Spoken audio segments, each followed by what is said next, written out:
Ladies and gentlemen, it seems a sort of cruelty to inflict upon an audience like this our rude English tongue, after we have heard that divine speech flowing in that lucid Gallic tongue. It has always been a marvel to me, that French language. It has always been a puzzle to me.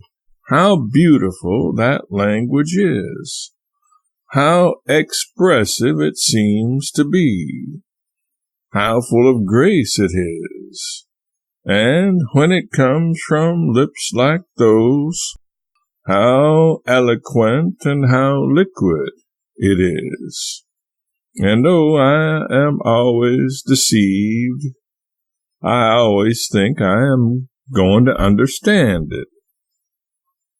Oh, it is such a delight to me, to meet Madame Bernhardt and laugh hand to hand and heart to heart with her. I have seen her play, as we all have, and oh, that is divine. But I have always wanted to know Madame Bernhardt herself, her fiery self. I have wanted to know that beautiful character. Madame Bernhardt is so marvelously young.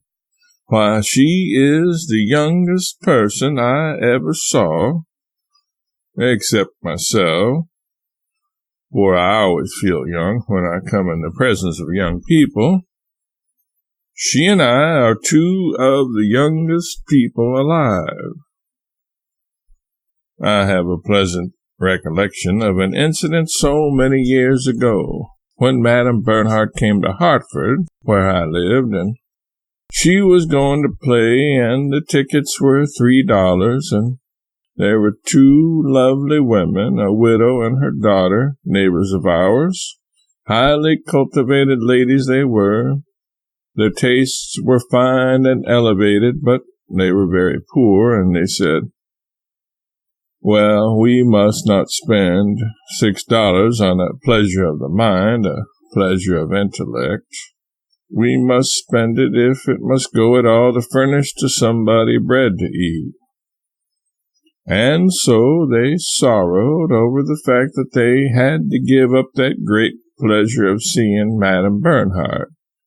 But there were two neighbors equally highly cultivated and who could not afford bread, and those good-hearted Joneses sent that $6, deprived themselves of it, and sent it to those poor Smiths to buy bread with.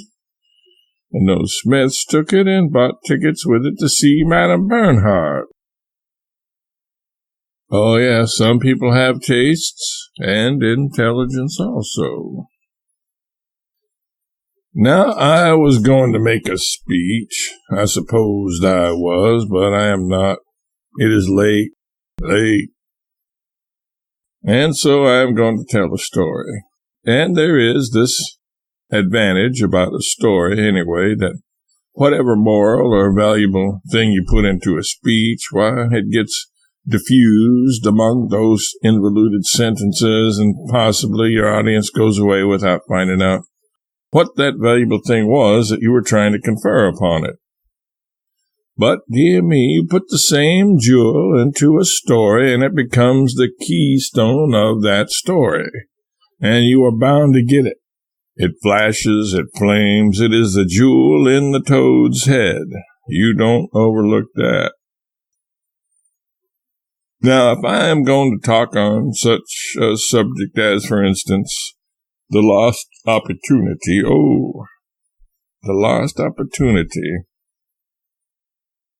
Anybody in this house who has reached the turn of life, 60 or 70 or even 50, or along there, when he goes back along his history, there he finds it milestoned all the way with the lost opportunity. And you know how pathetic that is.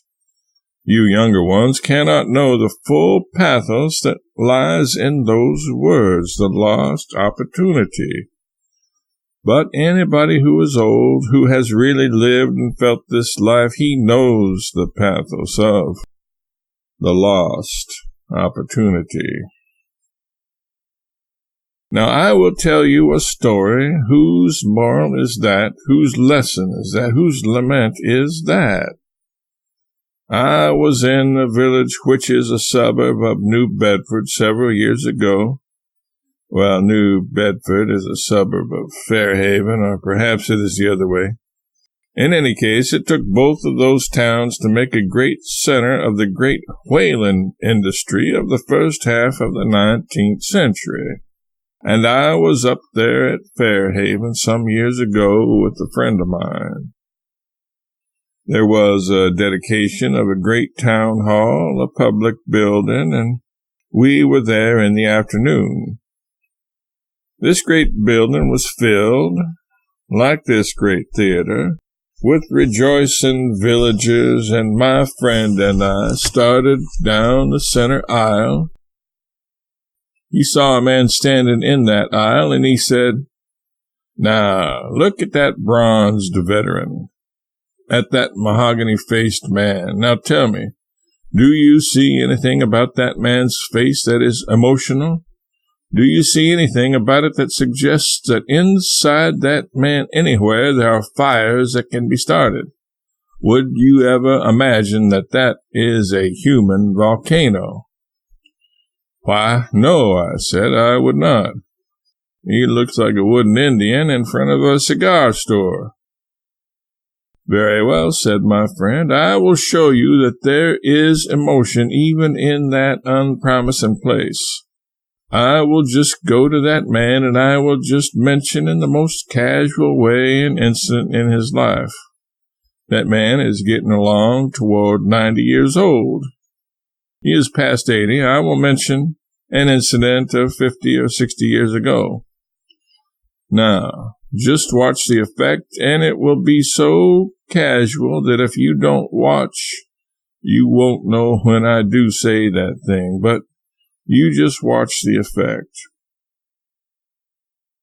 He went on down there and accosted this antiquity and made a remark or two. I could not catch up. They were so casual I could not recognize which one it was that touched that bottom. For in an instant that old man was literally in eruption and was filling the whole place with profanity of the most exquisite kind.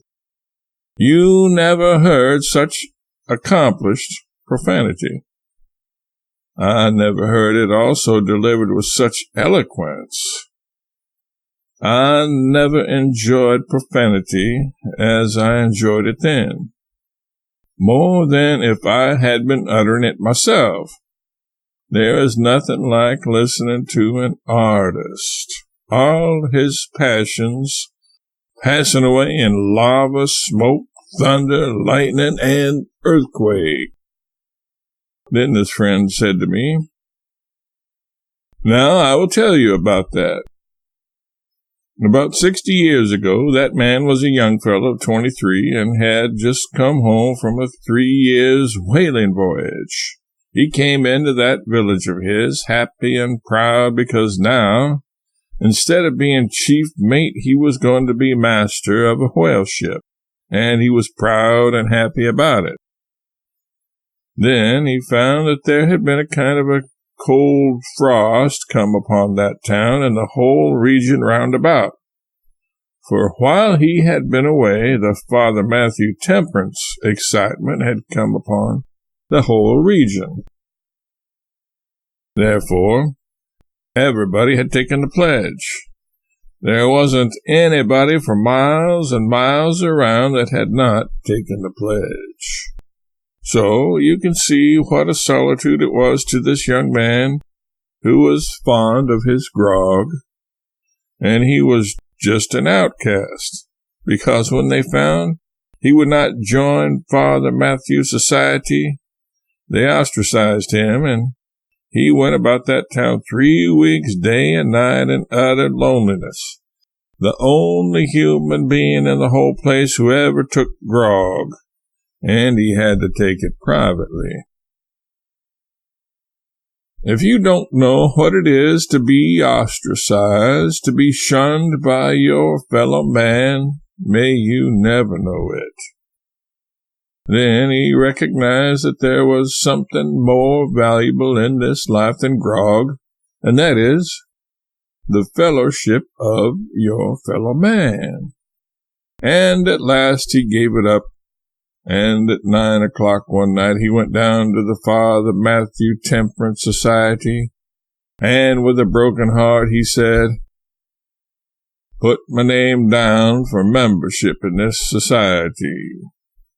And then he went away crying, and at earliest dawn the next morning they came for him and routed him out, and they said that new ship of his was ready to sail on a 3 years' voyage. In a minute he was on board that ship and gone.